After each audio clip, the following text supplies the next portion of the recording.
नमस्कार दोस्तों, स्वागत है आपका द ग्राउंड रिपोर्ट में। मैं हूं समीर आत्मज मिश्र। उत्तर प्रदेश, गोवा और मणिपुर में भी मुख्यमंत्रियों के नाम तय हो गए हैं। गोवा और मणिपुर में तो लगभग तय माने जा रहे थे, उत्तर प्रदेश में भी तय ही माना जा रहा है और तय है। उत्तर प्रदेश में तो फेस बना करके योगी आदित्यनाथ को चुनाव लड़ा गया था, तो वहाँ तो शक की कोई गुंजाइश फिलहाल नहीं है। लेकिन उत्तराखंड की जहाँ तक बात है तो वहाँ निवर्तमान मुख्यमंत्री पुष्कर सिंह धामी विधानसभा का चुनाव अपने निर्वाचन क्षेत्र खटीमा से हार गए थे।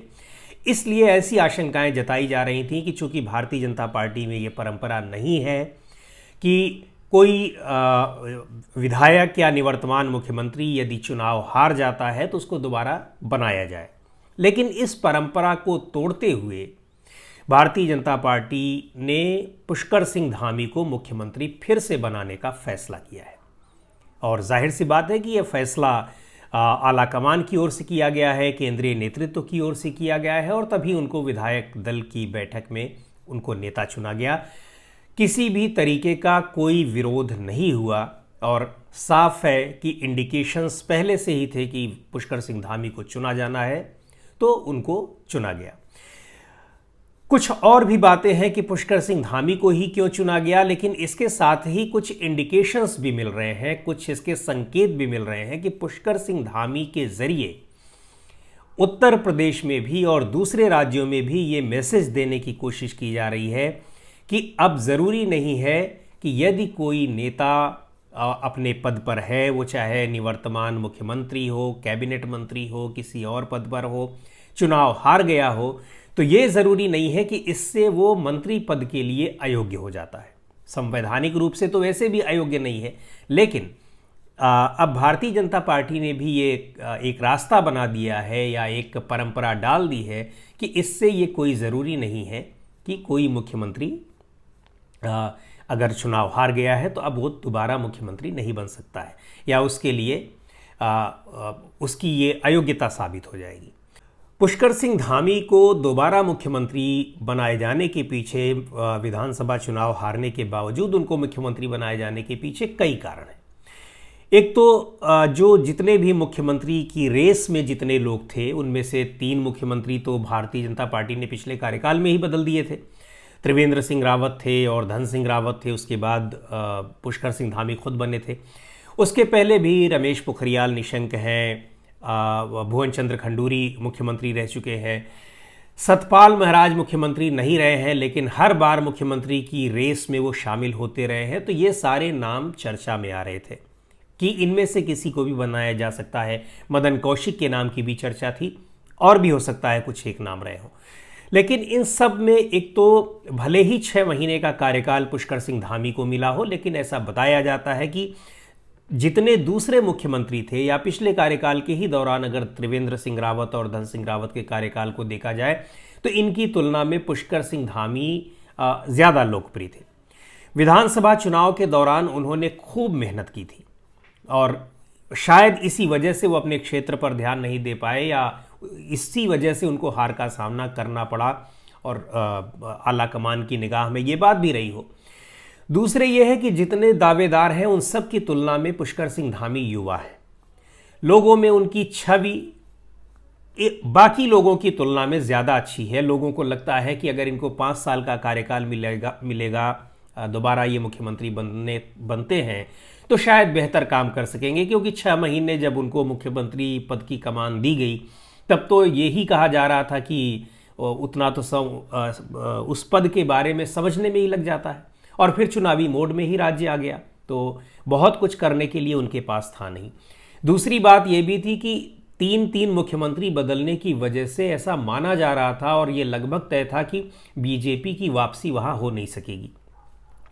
पहली बार उत्तराखंड में ये हुआ है कि कोई सरकार दोबारा से वापस आ रही है, यानी वो चुनाव जीत करके आ रही है, सत्ता में रही हो और सत्ता विरोधी लहर के बावजूद जीत करके आ रही हो।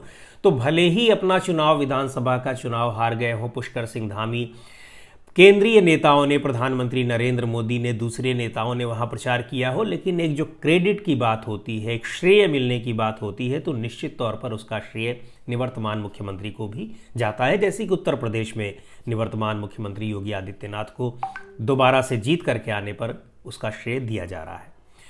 तो ये कुछ बातें तो थी कि पुष्कर सिंह धामी की वापसी की, कि उनको दोबारा से क्यों बनाया जा रहा है। और भी कुछ वजह हो सकती हैं, लेकिन जो एक मोटे तौर पर जो कारण दिखाई पड़ रहे हैं वो यही है।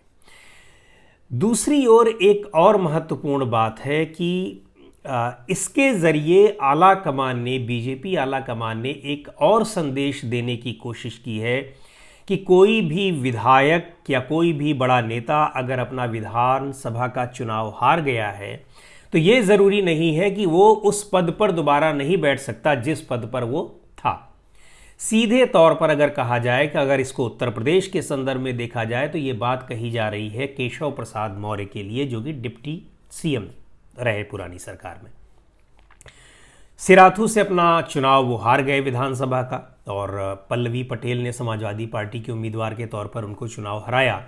उसके बाद से ही लगातार ये कयास लग रहे हैं कि दोबारा सत्ता में वापसी होने के बावजूद केशव प्रसाद मौर्य डिप्टी सीएम बन पाएंगे कि नहीं बन पाएंगे।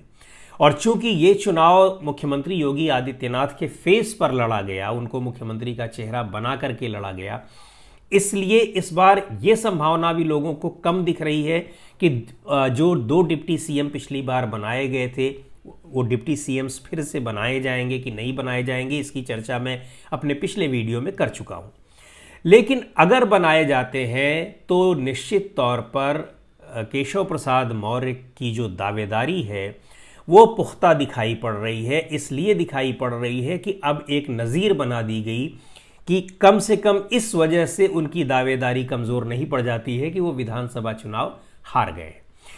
और एक बात आपको ये मैं दोहराना चाहता हूँ, शायद इसके पहले के भी अपने कुछ वीडियोस में मैं इसकी चर्चा कर चुका हूँ कि उत्तर प्रदेश में जो मंत्रिमंडल के गठन में या शपथ ग्रहण में जो देरी हो रही है उसके पीछे 2 ये सबसे बड़े कारण हैं।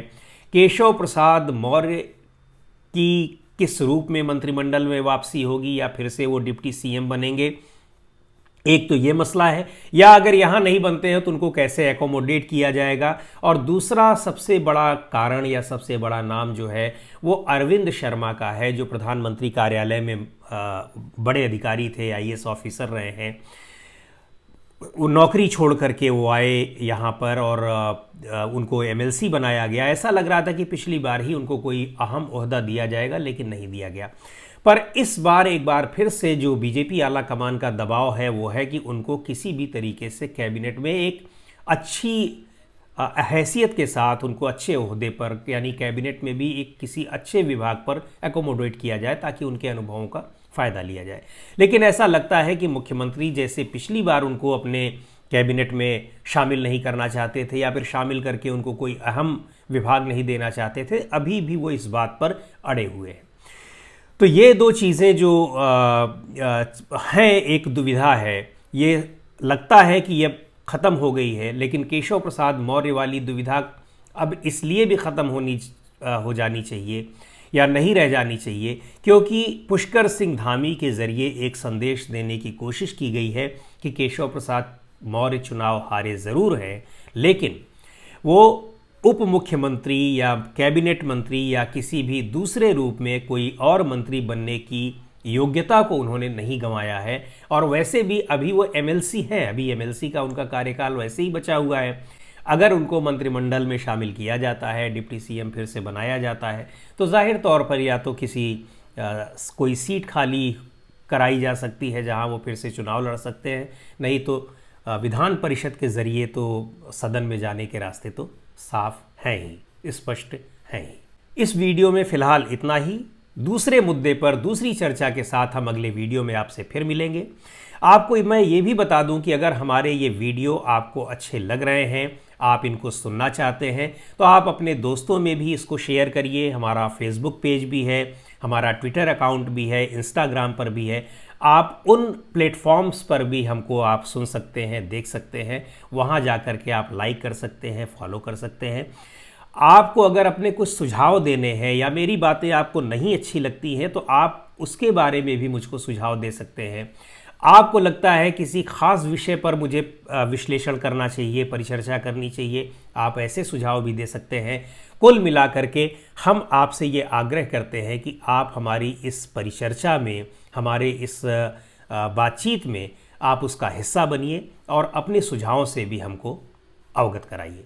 बहुत बहुत धन्यवाद।